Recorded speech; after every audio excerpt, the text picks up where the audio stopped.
बात कर रहे हैं, that is the Indian economy on the eve of independence. यहाँ से शुरुआत आपकी हो रही है। देखिए, हमारा जो आज का डिस्कशन स्टार्ट हो रहा है वो एक इस मेंटेलिटी पे शुरू हो रहा है कि हमारी इंडिया मतलब भारत आजादी के टाइम क्या हाल थे उसके, इंडिया के आजादी से पहले क्या हाल थे, और ब्रिटिश इकोनॉमी से पहले क्या हालत थे। ठीक है, मतलब इस बात से ये सपोर्ट मिलेगा। अच्छा, एक चीज और, आपका थोड़ा सा हिस्टोरिकल आइडिया भी यहाँ पर थोड़ा सा क्लियर होगा। मैं क्लियर कर रहा हूँ, इकोनॉमिक्स ज्योग्राफी से भी कनेक्टेड है, इकोनॉमिक्स हिस्ट्री से भी कनेक्टेड है, क्योंकि आप थोड़ी थोड़ी बीच में इकोनॉमिक हिस्ट्री भी पढ़ रहे हो आप। ठीक है, जैसे मैं आपको एग्जांपल दूं, कॉलोनियल पीरियड। तो कॉलोनियल पीरियड मतलब जो ब्रिटिश रूल था, तो उसमें तुम्हारी एक तो लड़ाइयों की बातें हो रही हैं कि वो ये युद्ध हुए वो युद्ध हुए, वो तो एक अंडरस्टैंडिंग करनी है तुम्हें, वो हिस्ट्री प्योर हिस्ट्री हो गया। एक हो गया कि इकोनॉमिकल सिनेरियो क्या था उस टाइमिंग का, तो वो हिस्ट्री भी हो गई और वो आपकी इकोनॉमिक्स भी हो गई। ठीक है, तो वो आपको मन में रखना है। तो तीन पीरियड आपको माइंड में रखना है, जैसे कि हम बोलेंगे, एक हो गया हमारा मतलब इंडिपेंडेंस वाला पीरियड, एक पोस्ट इंडिपेंडेंस, एक प्री इंडिपेंडेंस, और उसके पहले भी एक रखना है प्री कॉलोनियल। ये एक अंडरस्टैंडिंग आपको रखनी है माइंड में। जैसे सबसे पहले जो अंग्रेज आए थे, पहले हम यहाँ से शुरुआत करते हैं। देखिए, पॉइंट मेरा डिस्कशन का यहाँ पे ये कि जो आजादी के टाइम, ईवी कहते हैं मतलब इवनिंग जनरली 1947। ठीक है, ये बोला जाता है कि जो हमारी इंडिया था उस टाइमिंग में, एक तो प्रीडोमिनेटली एग्रेरियन, एग्रेरियन एक तरह का निक नेम है एग्रीकल्चरल का। कहीं पर तुम देखो एग्रेरियन, तो उसको एग्रीकल्चर बोलते हैं। ठीक है, एग्रेरियन मतलब एग्रीकल्चर। अब सबसे मेन बात थी, at the time of independence India में जो एग्रीकल्चर था उसकी लो प्रोडक्टिविटी थी। मैं आपको एक चीज बीच में ऐड करूं, सुनने के लिए रखना। तुम्हें पता है ग्रीन रेवोल्यूशन वर्ड सुना है तुमने कभी? तुम तो इकोनॉमिक्स के स्टूडेंट भी हो नहीं, क्यों तो तुमने क्यों सुन लिया वो? क्योंकि वो हमारी जर्नल लाइफ है ना। ग्रीन रेवोल्यूशन क्या था? नहीं, ये तो सुना था, कुछ था, लेकिन था क्या, छोटा सा बता दो। हाँ, ये तुमने ठीक बोला कि एग्रीकल्चर में जो प्रॉब्लम थी, वो प्रॉब्लम थी साइंटिफिक टेक्नोलॉजी की जो नहीं थी। तो फिर भारत लाई वो टेक्नोलॉजी, हम लोग लाए। 1956 की बात है ये, मतलब 50s की बात है। फर्स्ट 5 ईयर प्लान, पहला 5 ईयर प्लान था 1951 में। 13 5 ईयर प्लान आ चुके हैं। ठीक है, पहला 1951 में प्लान था, आफ्टर द कॉन्स्टिट्यूशन पब्लिक, जो जो हुआ पब्लिक हुआ था। ठीक है, 1951 में फर्स्ट 5 ईयर प्लान आया, उसमें था टॉपिक एग्रीकल्चर। तो 1956 में हमने कुछ HYV सीड्स इंपोर्ट करी थी। HYV सीड्स क्या मतलब? हाई वैरायटी सीड, जिससे हम थोड़ी सी प्रोडक्टिविटी बढ़ा पाए। तो 1956 में लेकर आए थे, तो 1960s तक हमें ग्रीन रेवोल्यूशन मिल गया था। ग्रीन रेवोल्यूशन का मीनिंग था, मैं बीच में रोक के इसलिए बता रहा हूँ क्योंकि उसका सब यूज होगा। ग्रीन रेवोल्यूशन का मतलब तुम ऐसे समझ लो, हमारे हमारे घर में पहले फ्रिज नहीं था कभी। ठीक है, कभी फ्रिज नहीं था। और हमारे घर में जो खाना बनता था वो ऐसा बनता था कि आज बना शाम में खत्म हो जाएगा, इस पॉइंट से बनता था।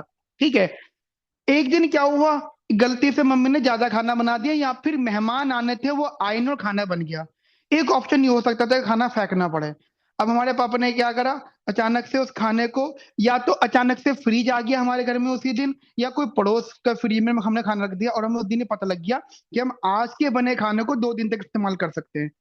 ये तो, या तो ये ऑप्शन हुआ, स्टोर कर सकते हैं, या फिर ये ऑप्शन हुआ स्टोर करना तो खराब नहीं होगा खाने की टेक्नोलॉजी आ गई, या ये ऑप्शन साथ में आया कि हम इस खाने को बेच सकते हैं अपने घर के बाहर। कॉमर्शलाइजेशन, कॉमर्शलाइजेशन का मीनिंग पता है क्या होता है इकोनॉमिक्स में? कॉमर्स, कॉमर्शलाइजेशन, चीज को इसलिए बनाना कि वो बिक सके। फूड है, हम अगर मेरी मम्मी मेरे लिए या मेरी वाइफ मेरे लिए खाना बना रही है तो ठीक, मेरे लिए। लेकिन अगर वो ये साइकोलॉजी के वो बिकना है, तो उसे हम बोलेंगे कॉमर्शलाइजेशन। अब मैं यहाँ पे बात कर रहा हूँ, सारी जरा दिमाग में रखना, ये सब कुछ नहीं था उस टाइमिंग में, कुछ भी नहीं था। ग्रीन रेवोल्यूशन आने का सबसे बड़ा रीजन था ये वर्ड, लो प्रोडक्टिविटी हमारी सबसे खराब थी। तो फिर पहला 5 ईयर प्लान रखा गया कि इंडिया में हमारा मेन फोकस होगा एग्रीकल्चर को सपोर्ट करना, क्योंकि लो प्रोडक्टिविटी है।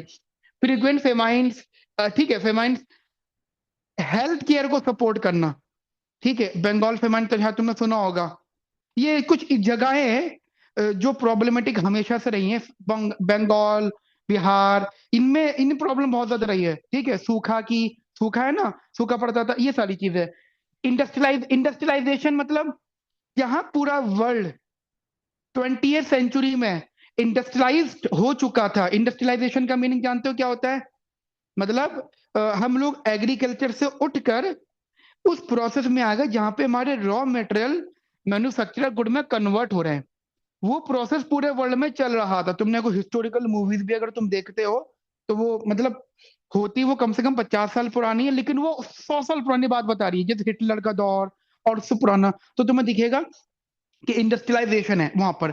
हमारी इंडिया में आजादी के बाद तक भी नहीं आया था। ठीक है, बिल्कुल मिनिमल था। और एक बात मैं आपको क्लियर करना चाहता हूं, इंडस्ट्रियलाइजेशन प्री कॉलोनियल था, लेकिन ब्रिटिशर्स ने जब कॉलोनियल जब कब्जा हो गया तो उन्होंने उन सब चीजों को खत्म करने की कोशिश करी जिनसे हमारा बेनिफिट था, तो इंडस्ट्रियलाइजेशन खत्म हो गया। ठीक है, तो फिर ये बीच में खत्म हो गया। एक चीज आप लोग अपने माइंड में रखना, एक वो थे वॉइस राय जो इंडिया में आए थे 1894। उन्होंने एक बात बोली थी, ब्रिटिशर्स ने सिर्फ इंडिया को ही नहीं कब्जा किया था, ब्रिटिशर्स ने और भी कॉलोनीज बनाई थी। कॉलोनीज कहते हैं इसे, कॉलोनी। कॉलोनी मतलब जहां पे उनका रूल चला। ठीक है, उन्होंने कहते हैं कि भारत और भारत के अलावा हमारे पूरे वर्ल्ड में जित कोई और अगर देश या और अगर जो उपनिवेश है, जो जो जगह हमने कब्जा कर रखी है, वो अगर बर्बाद होती है तो इट्स ओके। बट अगर इंडिया या भारत बर्बाद होता है ना, तो हमारा ब्रिटिश रूल नहीं चल पाएगा। मतलब पूरे वर्ल्ड में कमांड खराब हो जाएगी। तो स्टेटमेंट ध्यान रखना, ये तुम्हारे हिस्ट्री के पॉइंट से बहुत इंपॉर्टेंट है। ठीक है, अच्छा, आगे बात करते हैं। अब वो स्टडी हम डिस्कस कर रहे हैं that the low level of economic development under the colonial. Development और ग्रोथ में फर्क होता है। डेवलपमेंट एंड ग्रोथ में फर्क होता है। डेवलपमेंट का मीनिंग क्या होता है? एनीवन? डेवलपमेंट का मतलब होता है कोई नई चीज इंट्रोड्यूस करना। ठीक है, डेवलपमेंट इलेक्ट्रिक व्हीकल मॉडिफाई हो रहे हैं। इलेक्ट्रिक व्हीकल में स्कूटी नहीं, कार की बात कर रहे हैं। बसेस आ गई हैं और आगे चल के प्लेन भी इलेक्ट्रिक व्हीकल में आएगा 100 साल बाद। ठीक है, ग्रोथ का मतलब क्या होता है? जो एग्जिस्टिंग चीज है उसमें बढ़ोतरी करना। ठीक है, कभी भी डेवलपमेंट रेट नहीं होता, ग्रोथ रेट होता है। डेवलपमेंट कभी ग्रोथ पे नहीं होती। डेवलपमेंट दो ही चीज होती है, या तो इंट्रोड्यूस्ड या फिर नहीं, या तो इन और आउट। ठीक है, अच्छा, आगे बात करते हैं। तो एक ये दो तीन चीजें आप अपने माइंड में रखना, जैसे कि एक पॉइंट है कि कॉलोनियल गवर्नमेंट जो थी इंडिया में उन उस वो बेसिकली हमारी जो ब्रिटिश इंटरेस्ट के हिसाब से वो इंडिया इकोनॉमिक फ्रेम्ड थी। ठीक है, दूसरी सबसे इंपॉर्टेंट बात थी कि हमारे इंडिया में जो पॉलिसीज बनाई गई India economy, I am talking about the British period. ठीक है, वहां पे raw material for Britain and mark for British manufactured goods, India को रॉ मटेरियल के तौर पे फेमस किया गया और ब्रिटिश गवर्नमेंट को मैन्युफैक्चर्ड गुड्स के तौर पे फेमस किया गया। ठीक है, जबकि उल्टा था, इंडिया फाइनेंस गुड बना सकता था और बना रहा था, बट उल्टा कर दिया। रॉ मटेरियल सस्ता मिलता है, फाइनेंस गुड महंगे मिलते हैं, ये पॉलिसी थी। अब तुम्हारे सबसे काम की बात, इंडिया में कुछ ऐसे फिलोसोफर्स जो बहुत ज्यादा कह सकते हो जिन जो ब्रिटिश गवर्नमेंट में बहुत फेमस थे, जिनमें सबसे बड़ा नाम आता दादा भाई नौरोजी। एक नॉलेज आज क्लियर कर रहा हूँ पूरे वर्ल्ड लेवल में, Dadabhai Naoroji was the first person जिन्होंने नेशनल इनकम के बारे में बहुत प्रोडक्टिव बात करी। ब्रिटिश इंडिया की पहली नेशनल इनकम काउंट करने वाले दादा भाई नौरोजी हैं। दादा भाई नौरोजी इकोनॉमिक्स नहीं थे, ये सिंपल कह सकते हो एक वो फिलोसोफर। फिलोसोफर वो होता है जो सब कुछ होता है। ठीक है, तो इन्होंने पहली नेशनल इनकम काउंट की थी इन 1890। National income by using unknown method, उन मेथड्स को आज कोई नहीं पता कर पाया है। ठीक है, कैलकुलेटर भी नहीं था, कुछ भी नहीं था। ये बाकी ये लोग भी थे, चलो ये तो बाहर के थे, बट ये ब्रिटिश गवर्नमेंट के फेमस पीपल थे। एक थे doctor V K R V Rao.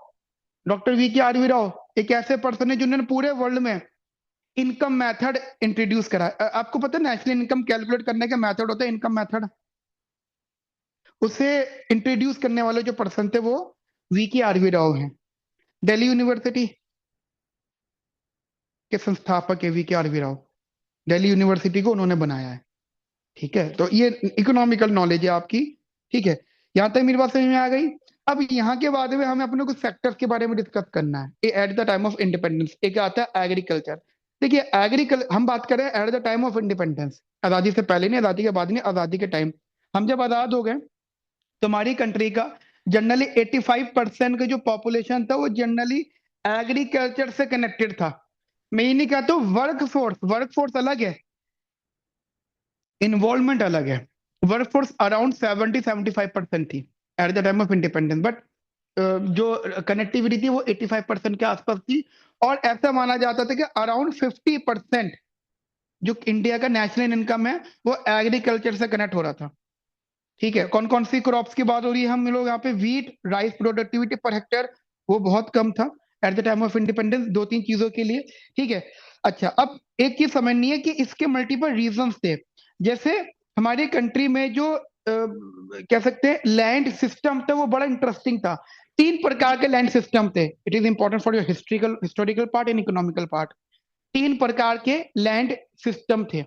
कह सकते हो टेन्यूर सिस्टम, वो जो अंग्रेज कर वसूलते थे ना, टैक्स वसूलते थे, वो तीन प्रकार के थे। इसमें एक लिखा हुआ है लेकिन तुम तीन लिख लेना कहीं पर जाकर देखकर। रिपीट कर रहा हूं, zamindari system, ryotwari system and mahalwari system. मैं लिख देता हूं, ये याद रखना। एग्जाम में आ जाए तो, या एग्जाम में आने वाली बात नहीं होती, तुम्हारे आंसर राइटिंग को सपोर्ट करेंगे ये वर्ड। मतलब टेन्यूर सिस्टम थे, कौन कौन से थे? एक जमींदारी सिस्टम, और एक बात और ध्यान रखना, लैंड रेवेन्यू में जो गवर्नमेंट के पास, ब्रिटिश गवर्नमेंट के पास सबसे ज्यादा लैंड रेवेन्यू आता था वो जमींदारी सिस्टम से आता था। ठीक है, सबसे ज्यादा रेवेन्यू मतलब मोर देन 50% जो कर आता था, टैक्स कलेक्ट होता था, वो इस सिस्टम से आता था। महारवाड़ी सिस्टम, वो आपने सुना होगा कि मेरे दादा के पास इतनी जमीन थी, मेरे परदादे के पास अपनी जमीन थी। वो अपनी जमीन कुछ नहीं थी, वो अंग्रेजों ने दे रखी थी। वो जो परदादा वाली बात है ना, वो अंग्रेजों के टाइम की बात है। उस टाइम ये दौर था। और वो उनके पास भी ऐसी नहीं थी, उनको डायरेक्ट दी थी, उनके फिर फॉर फादर्स वगैरह गांव के गांव दे दे करते। हम मूवीज में देखते ना कि वो पूरे गांव का मालिक है वो ऐसे था, अंग्रेजों ने दिया था। एक मारवाड़ी सिस्टम, एक था रियायतवाड़ी सिस्टम।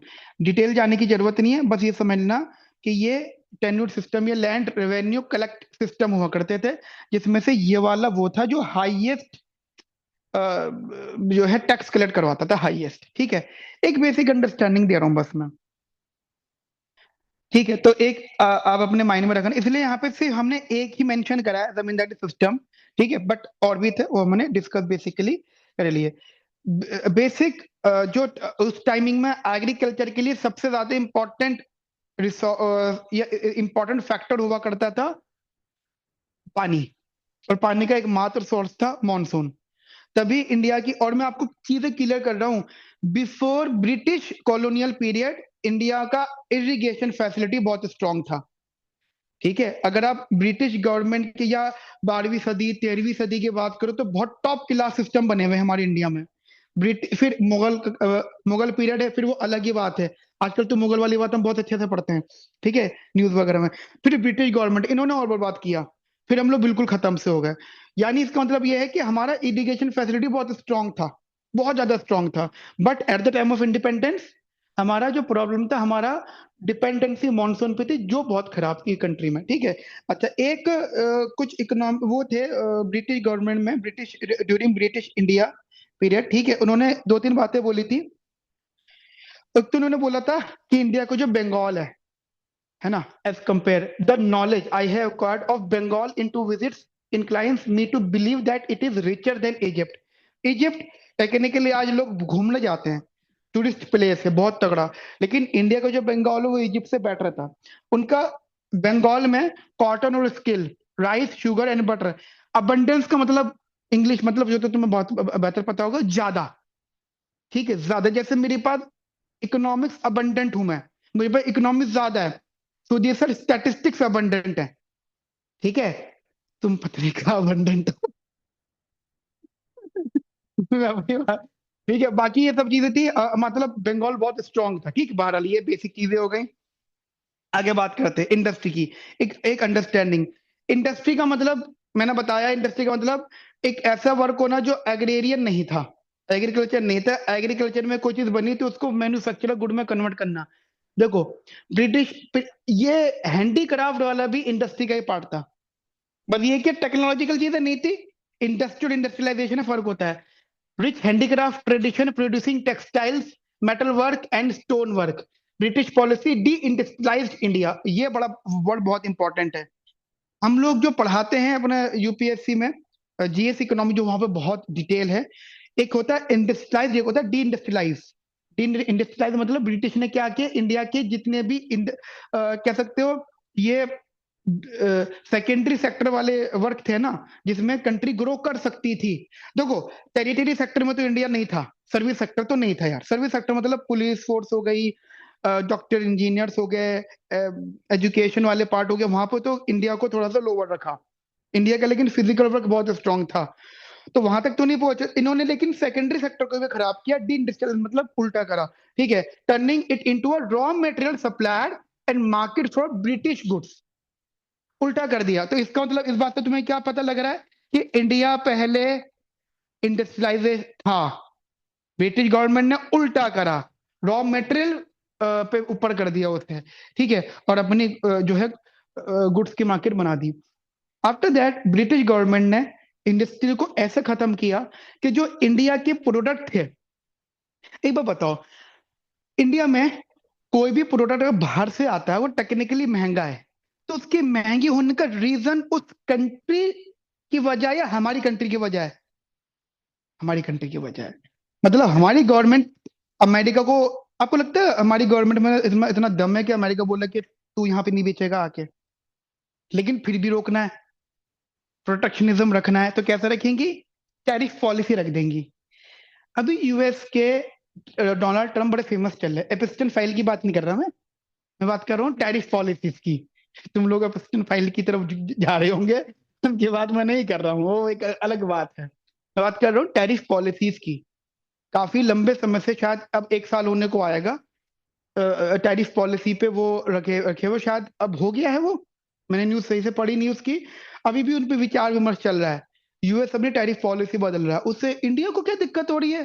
भाई तुम अपने घर में कोई चीज कर रहे हो, मुझे क्यों दिक्कत होगी? मुझे इसलिए दिक्कत हो रही है क्योंकि मेरा रेवेन्यू इसी चीज पे डिपेंड था। ठीक है, ब्रिटिशर्स ने क्या करा, हमारे कमोडिटीज का कंपटीशन जो है बढ़ा दिया। बढ़ाने का सेंस ऐसा हो गया, हमारे गुड्स महंगे कर दिए। तो जब महंगे कर दिए तो हम लेस कॉम्पिटिटिव हो गए, और जब लेस कॉम्पिटिटिव है ना, तो फिर हमारी प्रोडक्ट की डिमांड खत्म हो गई। ठीक है, और अपने प्रोडक्ट के प्राइस सस्ते कर दिए। तो लोकल कमोडिटीज के कंपैरेटिवली उनके कमोडिटीज सस्ती हो गई, और सस्ता महंगा depends on the tariff only. ये पेंसिल, एप्पल पेंसिल 12,000 रुपए की है, लेकिन 12,000 की उसकी कोई प्रोडक्शन कॉस्ट थोड़ी है। बिल्कुल भी प्रोडक्शन कॉस्ट नहीं है, वो सब कुछ टैक्स में कन्वर्ट हो जाता है। समझ में आया मेरी बात आप लोगों को? अच्छा, यही रूल आपको अपने माइंड में रखना है, ये वाला। High tariff on Indian goods, low tariff on British import, destroy the Indian competitiveness. Right? Okay, इसके बाद में बेसिक चीजें थी, जैसे Indian demand was met by the cheap British goods. मतलब ब्रिटिश के सस्ते, चीप मतलब बेकार नहीं होता, सस्ता कहते हैं इकोनॉमिक्स में। चीप सस्ते को कहते हैं, और बेकार इंफीरियर को कहते हैं, और बहुत ही बेकार गिफिन को कहते हैं। हमारी भाषा में चीप हम कह देते हैं बेकार होगा, चीप मतलब सस्ता होता है।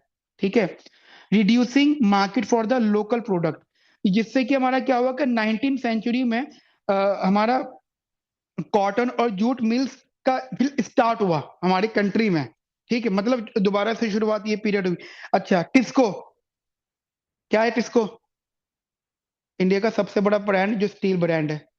ठीक है, आपको पता है बुर्ज खलीफा में इंडियन स्टील लगा हुआ है। बुर्ज खलीफा में इंडियन स्टील, मतलब वर्ल्ड की काफी जगहों पे। ठीक है, तो टिस्को 1907 में, that early steel in industrialization. और दूसरी भी थी, जैसे शुगर, सीमेंट या पेपर, ये सब चीजों थी। ये सेकेंड वर्ल्ड वॉर पीरियड 1945। ठीक है, 1945 यही था पीरियड। नहीं, एंड पीरियड, एंड 1945। शुरू तो पता नहीं कब हुआ होगा। मैं सही बोला ना ईयर? मतलब मोरलेस आसपास रख लो। तो जब भी वो खत्म हुआ और हमारी आजादी का टाइम था, तो ये सारी चीजें उसके बाद शुरू हुई हैं। ठीक है, ये जनरली मैं आपको एक बता रहा हूँ। कॉलोनियल इंडस्ट्रियल पॉलिसी जो थी, उसका एक काम था कि जो इंडिया का इंडस्ट्रियल बेस था उसको वीकेंड करना। ठीक है, और इंडिया का इकोनॉमिक्स सेल्फ रिलायंस इकोनॉमिक्स मतलब होता है कि मैं अपने लिए बेहतर कर लूंगा, उस चीज को वीक करना, मतलब सेल्फ डिपेंड करना।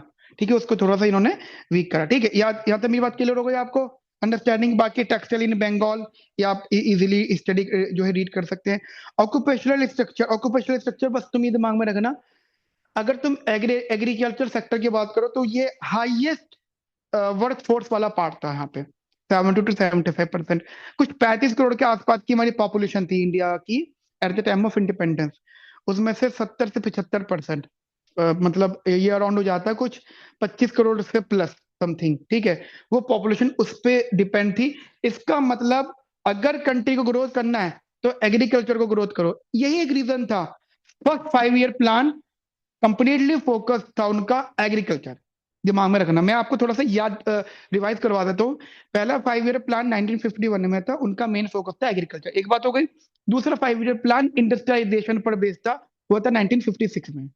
तीसरा 5 ईयर प्लान वो जो कंट्री में फेमाइंस वगैरह, ड्रॉट वगैरह, ये जो प्रॉब्लम होती जिससे लोगों की डेथ ज्यादा हो रही थी, वो प्रॉब्लम हुई। तो फर्स्ट 5 ईयर प्लान का जो आउटकम था वो ग्रीन रेवोल्यूशन था। सेकंड 5 ईयर प्लान का जो आउटकम था वो इंडस्ट्रियलाइजेशन था 1960s में। यानी जैसे 1956 में सेकंड 5 ईयर प्लान आया, तो 1960s में इंडस्ट्रियलाइजेशन टॉप पे आ गया। ठीक है, थर्ड 5 ईयर प्लान में कंट्री में हेल्थ केयर मतलब प्रोग्रेसिव हुआ। फिर कुछ 5 ईयर प्लान में सर्विसेज आया। तो 1980s में इंडिया का आईटी सेक्टर बहुत स्ट्रांग था। हम लोगों को लगता है कि हम आज टेक्निकल बने, गलत सोचते हैं हम लोग। हम लोग 1980s में हाई टेक्निकल बन चुके थे। ठीक है, ये अंडरस्टैंड नहीं, ये आप लोग रखना। उसके बाद में अब आता है डेमोग्राफिक कंडीशन। देखिए, डेमोग्राफिक का मीनिंग कोई मुझे बता पाएंगे मतलब क्या होता है डेमोग्राफी? अच्छा, पॉपुलेशन और डेमोग्राफी एक ही बात होती है, लेकिन पॉपुलेशन डेमोग्राफी में डिफरेंस होता है। डेमोग्राफिक पे हम लोग अलग अलग मतलब पॉपुलेशन का पार्टीशन कर देते हैं। एक एग्जांपल दूंगा, शायद तुम उस बात से डेमोग्राफी का मीनिंग समझ पाओ। तुमने सुना कुछ साल पहले, कुछ टाइम पहले चाइना की वन चाइल्ड पॉलिसी थी, अभी भी है। उसको जापान ने सजेशन दिया। अच्छा, जापान में हाई पॉपुलेशन किन लोगों की है? कभी मौका मिले तो जापान की ओल्ड ज्यादा है। क्या रीजन है इस बात का? ये बात सच है, जापान में बूढ़े लोग ज्यादा दिखेंगे। ये वो मैटर नहीं करता कि सब वो एडवांस्ड है, वो ठीक है, एडवांस्ड है बहुत अच्छी बात है, लेकिन बूढ़े लोग ज्यादा है। जापान को ये वो जापान को ये रियलाइज हुआ, और फिर चाइना को ये जो हो गया रियलाइज, जापान को ये बात समझ में आ गई कि हमने जो बहुत पहले पॉपुलेशन कंट्रोल किया था, जापान की पॉपुलेशन कम है ना? जापान से छोटा है दिल्ली, या जापान उससे छोटे छोटे राज्य होंगे हमारे हमारे इंडिया में, उससे ज्यादा पॉपुलेटेड है। जापान ने कुछ टाइम पहले ऐसी पॉलिसी बनाई थी पॉपुलेशन कंट्रोल की। तो क्या हुआ, आज पॉपुलेशन कंट्रोल कर ली, 20 साल बाद यंग पॉपुलेशन नहीं है। कहां से आएगी? तुमने तो कंट्रोल करी थी पहले। ऐसी चाइना ने करी वन चाइल्ड पॉलिसी, और परिणाम तुम्हें पता है, क्योंकि उनने पहले करी और खत्म करी। परिणाम ये रहा कि उसका चाइना सेकंड नंबर पे आ गया, इंडिया सबसे नंबर 1 पे पॉपुलेशन में। तो चाइना पीछे हो गया, जब आज इसके बहुत बड़ा है। इंडिया में भी यही एक सेम बात है। समझ में आई मेरी बात? अब तो जो मैं आपको बताने चाहता हूँ, इसका मतलब ये है कि अगर आप मतलब एक एक स्टेज वाइज पॉपुलेशन को देखोगे, जैसे हम कहते हैं ना, चाइल्ड, यंग और ओल्ड, यूथ, ओल्ड, चाइल्ड, ऐसे कहते हैं, इसे कहते हैं डेमोग्राफिक। ठीक है, डेमोग्राफिक का मीनिंग समझ में आ गया? ये आसान भाषा में बात कर रहा हूं मैं, डिफिकल्टीज नहीं ला रहा आपके लिए। हम इसमें 3 स्टेजेस की बात करते हैं। We have generally have 3 stages. और डेमोग्राफिक को हम कभी सिर्फ बर्थ रेट पे नहीं मानते, हम इसको दो चीजों पे मानते हैं। एक होता है बर्थ रेट, एक होता है डेथ रेट। ये कंट्री की पॉपुलेशन हाई होना जैसे बर्थ रेट पे डिपेंड है, डेथ रेट पे भी तो डिपेंड है। लोग मर के नहीं दे रहे हैं। तो एग्जाम्पल, अगर एक बार बताओ, कुछ साइकोलॉजिस्ट का या कुछ कह सकते हो जो फिलोसोफर का मानना यह है कि आप अगर अपनी कंट्री में हेल्थ केयर बहुत स्ट्रांग करोगे और लोगों को मरने ही नहीं दोगे, जिंदा रखोगे, मरने ही नहीं दोगे। ये साइकोलॉजिस्ट की बात कर रहा हूँ, फिलोसोफर्स की बात कर रहा हूँ। मरने ही नहीं दोगे तो आपकी कंट्री हाई पॉपुलेटेड होगी, और फिर आप बहुत नुकसान में आ जाओगे। यानी हाई पॉपुलेटेड है, रिसोर्स आपके पास है नहीं, टेक्नोलॉजी आपके पास में है, मतलब चीजें है नहीं आपके पास में, वो हाई पॉपुलेशन को मैनेज करे ना। और birth rate you never control. आप नहीं कर, आप मोरल ही किसी को कंट्रोल कर सकते हो, बर्थ रेट कंट्रोल नहीं है। डेथ रेट को टेक्नोलॉजिकल कंट्रोल किया जा सकता है, लेकिन अगर उसको डेथ रेट को कंट्रोल करोगे तो फिर लोग मरेंगे नहीं। एग्जाम मतलब बहुत बेकार बात कर रहा हूँ मैं इस टाइम, बट जो है वो बात कर रहा हूँ। तो उससे आपकी कंट्री हाई पॉपुलेटेड होगी, और हाई पॉपुलेटेड का मतलब फिर आपकी कंट्री में मतलब मारा मारी चलेगी, मतलब समझ गए ना, चीजें नहीं है हमारे पास। इंडिया शायद उसी चीज का शिकार है। ठीक है, इंडिया में हेल्थ केयर सेक्टर पे बहुत फोकस किया गया, बहुत स्ट्रांग रखा गया चीजों को, अच्छी बात है, बहुत अच्छी बात है। बट करस्पॉन्डिंगली आप इंडिया को ये बात पता होना चाहिए, if they try to save the people, मतलब हेल्थ केयर सेक्टर रख रहे हैं, तो जो बच गए हैं उनके लिए रिसोर्स भी बना के रखो बराबर। ठीक है, वही चीज यहाँ पे डेमोग्राफिक की बात हो रही है।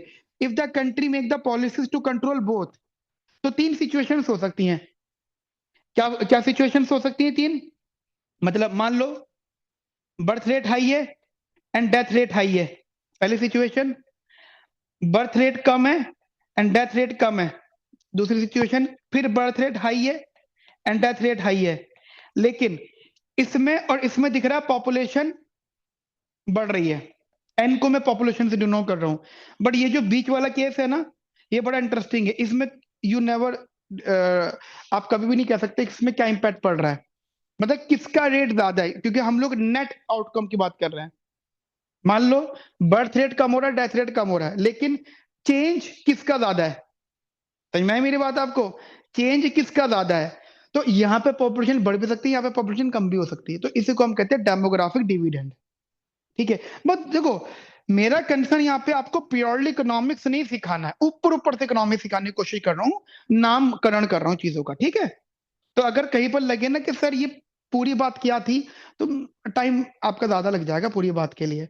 अब ये जो मैंने आपको डिविडेंड वाली बात बताई है, ठीक है, ये डेमोग्राफी बताया है, इससे दो तीन चीजें आप समझो पहले तो। जैसे ये जैसे पॉपुलेशन सेंसस है, जैसे 1881 में शुरू हुआ था, वो डेमोग्राफी से रिलेटेड है। एक मेन बात समझना यहाँ पे, that is life expectancy was low about 44 year versus today 69 years. हम बात कर रहे हैं at the time of independence 44 साल की एक्सपेक्टेंसी था। एक एवरेज बंदा 44 साल जी गया है, मतलब अब तो कभी भी मर सकता है।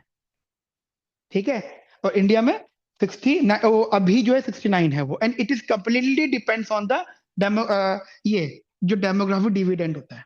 ठीक है, मेरी बात समझ में आ गई? फिर बाकी ये फॉरेन ट्रेड वगैरह है, ये मतलब ज्यादा इंपॉर्टेंट नहीं है। फॉरेन ट्रेड में बस तुम्हें एक बेसिक अंडरस्टैंडिंग रखना है, जब तुम इसको रीड करोगे, तुम्हें एक तो फॉरेन ट्रेड ये समझना कि इंडिया में ट्रेड कहाँ से है। जैसे एक मैंने आपके लिए छोटा सा, ये आगे ये ज्योग्राफी वाला पार्ट है आपका। मैंने बोला इकोनॉमिक्स ज्योग्राफी से भी कनेक्टेड है और हिस्ट्री से भी कनेक्टेड है, तो ये ज्योग्राफी वाला पार्ट है। बट फिर भी तुम समझ लो कि इंडिया में जो सबसे इंपॉर्टेंट, सबसे बड़ा जो ट्रेड वो था एरिया, वो स्विस कैनल था। ठीक है, मतलब ये वाला,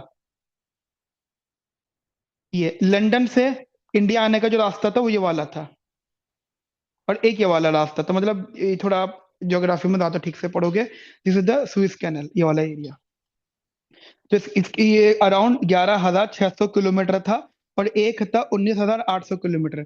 अब इस बात से एक चीज ये क्लियर होती है कि हमें मेनली यहाँ तक आना, तो इसके बीच में जितने भी लोग थे, जितने भी कंट्रीज थी, एरियाज थे, उन पे इनका कंट्रोल होना चाहिए। ठीक है, तो एक वो चीज है, बाकी इस पे ज्यादा डिटेल नहीं, फिलहाल आप इसको रीड कर सकते हो। ठीक है, ओके। इंफ्रास्ट्रक्चर की बात करते हैं, बेसिक इंफ्रास्ट्रक्चर कंट्री का। Infant mortality, maternal mortality and death rate. Infant mortality का मतलब 1 साल से कम के बच्चों की डेथ, मतलब डेथ वाला कंसेप्ट बड़ा हमारे कंट्री में ना वो रहा, कह सकते हो डिस्कशन पॉइंट रहा, कि बर्थ रेट और डेथ रेट दोनों को कंट्रोल करना, ये हमारा थर्ड फाइव ईयर प्लान का मेन फोकस था। ठीक है, 1 साल पैदा होके 1 साल के बच्चे, आपको पता है छोटे बच्चों को इंजेक्शन भी लगते हैं। आज है ना, कितने इंजेक्शन लगते हैं? मेरा बेटा एक 7 महीने का, एक बेटा, एक 3 साल का बेटा है। तो मैं इंजेक्शन लगवाते लगवाते थक गया हूँ। मतलब हर अब तो चलो, अब तो ड्यूरेशन हो गया, अब तो लग गया है। छोटे से बच्चे के यहाँ और यहाँ इंजेक्शन लगाते हैं, मैं डर जाता हूँ देख के। फिर फिर पता लगा नहीं कितनी इंपॉर्टेंट है। ये रीजन थे पहले, पहले छोटे बच्चों की डेथ के कितने इंजेक्शन लगते हैं ना, तुम्हें पता होगा ना, तुम्हें भी अभी पता नहीं लगेगा। जब गार्जियन बनोगे ना, जब खुद जाओगे, जैसे मैं अब जाता हूँ देखता हूँ, तो वो तो मुझे बहुत पता लगता है। तो this is the reason behind this, मतलब ये जो पॉइंट है। ठीक है। मैटरनल मोर्टेलिटी, वो उस टाइमिंग में जो डेथ हो जाती है। डेथ रेट एक अपनी नेचुरल डेथ, तो हमारी कंट्री का जो सोशल स्ट्रक्चर था at the time of independence, वो जनरली हाई था। और उस टाइम पीरियड में 32 साल की एज थी, मतलब 44 ईयर्स तो था at the time of independence. But British India में, ठीक है, जो सोशली था वो 32 ईयर्स था। ठीक है। For higher education, only 16 universities were serving the entire population, which was only 274 million in 1944, 1941। ठीक है। 274, ये शायद कोई एरर होगा, मिलियन नहीं होगा ये कुछ नंबर स्टूडेंट के लिए होगा, शायद कुछ एरर होगा, कोई इशू नहीं इसमें। ठीक है। ये थोड़ा सा इकोनॉमिक इंफ्रास्ट्रक्चर है, जैसे रेलवेज है, ports and water transport, post and telegraph, ये उस टाइमिंग के सबसे मेन कह सकते हो इंफ्रास्ट्रक्चर थे और ट्रांसपोर्टेशन था, रेलवे। रेलवे के बाद बारे में एक बात जानते हो आप, शायद दो बातें, एक नहीं दो। अभी बजट अनाउंस हुआ है ना, आपको पता है रेलवे का बजट अलग होता है? क्यों, क्या रीजन है? मतलब रेलवे वर्ल्ड का एक लौता ऐसा एंटरप्राइज या बिजनेस कह सकते हो जो सबसे ज्यादा एम्प्लॉयमेंट दे रहा है। सबसे ज्यादा एम्प्लॉयमेंट, क्योंकि रेलवे के अंदर, इंडियन रेलवे के अंदर सबसे ज्यादा एम्प्लॉय काम कर रहे हैं, मतलब अगर किसी तुम बिजनेस की बात करते हो। ठीक है। ऐसे ही पोर्ट्स हो गए या वाटर ट्रांसपोर्ट, ठीक है, पोस्ट टेलीग्राफ, ये सब चीजें। अब ये रेलवे से रिलेटेड है, 1850 में इंट्रोड्यूस हुआ, वो ज्यादा कुछ भी वो इंपॉर्टेंट नहीं है आपके लिए। ठीक है। बस एक वन टाइम रीडिंग वाला कंसेप्ट है। तो एक ये मेरा पार्ट यहाँ पे डिस्कस होता है।